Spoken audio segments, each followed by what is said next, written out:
We haven't lost any momentum. We just haven't been playing our best version of basketball. It's easy to get back to that. What are the mistakes down the stretch that you feel like kind of doomed you? This is one of those. Just look in the mirror. And they'll reset. Jack Jackson with the three. NBA superstar Quentin Jackson just put the Warriors out of their misery. Just when you thought the Warriors were about to get it done, the 27-year-old MVP took over and... Oh, whoops. Sorry, Charles. Looks like I grabbed the wrong scouting report. Wait. Does this say two-way contract? Just when you think it couldn't get any worse, the Golden State Warriors find themselves on the wrong side of a 2-0 streak. What's confusing is that the last game of the two against the Indiana Pacers should have been the easiest win of the season. Instead, the Warriors blow an 11-point lead down the stretch, giving the inexperienced and injured Pacers their first win of the season. The team record falls to 4-3, and with just about a fully healthy roster, missing just one or two players depending on how you look at it, begs the question, did we jump the gun in assigning contender status to Golden State? The last couple of videos highlighted some of the difficulties this team had starting the season, ranging from fatigue, back-to-back games, to an extended period on the road flying between cities. Despite all that, this loss on the back of an already disappointing loss to the Bucks deserves to be looked into. The crazy part is that the Warriors might have been better off resting Curry for the entire fourth quarter. After sitting for almost 12 minutes of regulation from halfway through the third to halfway through the fourth, Steph, along with Draymond, returned only to make 2 of 9 shots for a total of 6 points. During that entire period, the one of the basket went to Jimmy as the team gave up 22 points in that period. Offensively, JK was nowhere to be found, as once Curry came in, the team went away from their wings completely and handed the reins to him. No matter how many shots he missed, they never went back to the guy that brought the team on top in the first place. Is this a sign of things to come or something temporary? They didn't just have a problem offensively though, as guys were getting shots they wanted. What's the key difference between the Warriors and some of these mid teams they keep losing to? There's only one way to find out. Now get ready. You're about to get... After losing to a player they relegated to the G League in Ryan Rollins, the Warriors lose yet again to a player currently in the G League. Do you know how far down the line you have to go to have a two-way player become the star player in your starting lineup going up against the championship contender? Am I using that too loosely? Now, first things first, let's not overreact to what just happened. The Warriors had a couple of hiccups and clearly didn't play like themselves in either game. That is, unless you believe Steph Curry will shoot 2 for 7 to close games for the rest of his career. And if we're being honest, it was during that stretch that they lost against the Pacers. As a matter of fact, their loss against the Bucks wasn't that different if we're being honest. That game was a virtual tie at the 7.5-minute mark. Steph came in at around the 7-minute mark down 5. Against the Pacers, he came in at the 6.5-minute mark up by 11. In both cases, there was a failure to execute. A couple of turnovers with below average shooting, questionable energy on the defensive end, and you have a recipe for a loss in a clutch game. While it might be too early to consider this a slump, for a brief moment while Steph Curry was missing shots, I had a glimpse of post-injury Klay. A player that was hunting shots and regardless of the misses refused to get anyone else involved. Curry has enough respect from Steve Kerr where Steve lets him do what he usually does to close. He admitted to being at the end of the game against the Bucks, something that usually channels a more motivated Steph Curry.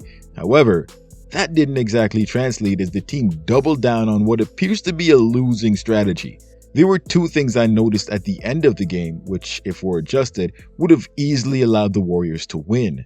Before I dive into those 2 things, however, I wanted to make a plea to you guys about something that happened recently. The path of Hurricane Melissa went directly through my hometown when it made landfall. While I've lived in the US for most of my life, I spent the first 15 years in this very small town that I still visit often. It has now been left devastated and reduced to rubble. Many are dead, and those who aren't are struggling to get aid and will continue to do so for the foreseeable future. Both my primary/elementary schools were destroyed. My old high school was also destroyed. My aunt's home was badly damaged, is currently without a roof, and everything inside the house was destroyed, including furniture, goods, food, and other supplies. I stayed with her during last year's Hurricane Beryl, and while the damage from that storm was significant, it didn't cause anywhere near the damage of Melissa. She supported me in making my content while I was there, so if you've been around for more than a year, you've likely seen videos I've made while in that very house you're looking at. She's currently without clothes, shoes, food, or shelter. And she's scared.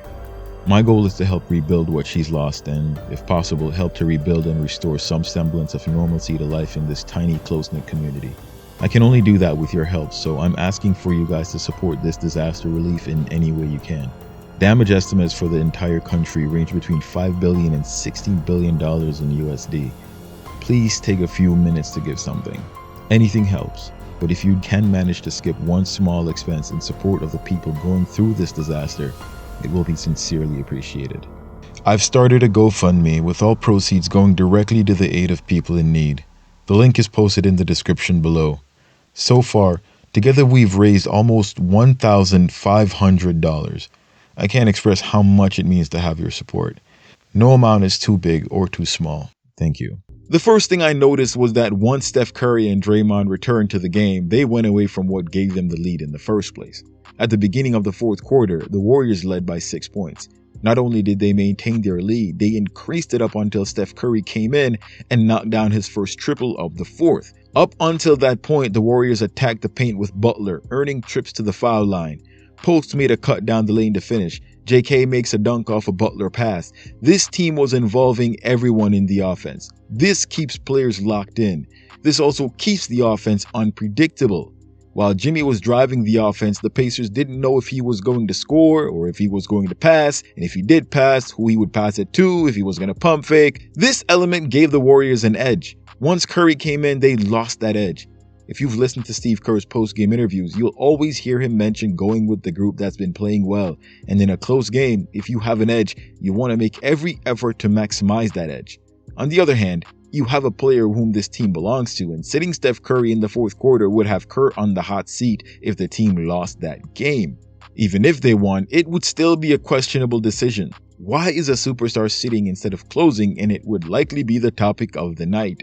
Despite Steph not having a great night and having gone scoreless in the third, going 0 for 3 and turning the ball over twice, the right move was to bring him into the game. The next thing is, should Steph have been sitting as long as he did? Knowing he'd have to bring Steph Curry back in, it might have been wiser to bring him in earlier. Having your star player sit for 12 minutes before closing a game can have some detrimental effects. We possibly saw some of those effects against the Pacers. But that's too speculative. What we do know is that after Steph came in, the offense now not only ran through Steph, but it also finished with him. So he would initiate the offense, but he would also take the shots. So now Jimmy's off to the side as a finishing option instead of playing on the ball while finding Steph on his relocate or finding JK as a cutter. So now we have two things working against the Dubs. Steph initiating a predictable offense instead of Jimmy, and Steph continuing to miss shots as he did in the third. Add to that the lack of involvement of your other players, and your solo offense causes them to find it hard to stay engaged. In the last 6 minutes of the game, Steph took 7 field goal attempts while making 2. Draymond, Jimmy, Pods, and JK all had 1 field goal attempt each while Steph was on the floor in the fourth quarter, with Draymond getting a second field goal attempt on a tip shot from an offensive rebound. This over-reliance on Steph Curry when his shots aren't falling will turn this team into exactly what happened when they lost the series against the Timberwolves, minus the Kuminga scoring outburst. When Curry's shots are falling, it's a great closeout no matter the opponent. The Warriors need to make that adjustment when he's coming up empty, however. They needed to involve both JK and Jimmy more in that offense in order to close out against the Pacers, and not doing so cost them that game. Team ball shouldn't only be a thing when someone other than Steph is playing in isolation. If the Warriors don't learn to rely on those 2 players I just mentioned, especially when Steph Curry is struggling, this problem will repeat itself throughout the season. The entire point of getting Jimmy was so that Curry wouldn't need to carry the load on his own, and with JK's play so far this season, the Warriors need to see him as a viable option to help them with closing offensively. Steph is too good to become a shot chucker, and no one likes to play a game where they have to carry the defensive load and at the other end only pass to the quote-unquote shot chucker. Some of you guys might take offense, but this is what happened with Klay Thompson, one of the greatest shooters who ever lived. We also see what happened to Klay after a prolonged period. Once the Warriors get back to real winning basketball, this issue of losing to inferior, incohesive, or undisciplined teams will easily resolve itself. Losing to these types of teams is not a trait of a championship team, but you guys don't have to agree with my take. What do you think caused the Warriors to lose to the 05 Pacers? What could that closing lineup have done differently to yield a different result? Would you have preferred Al Horford in the closing lineup? Also, let me know if there was anything I missed. And thanks for watching. Till next time, swish.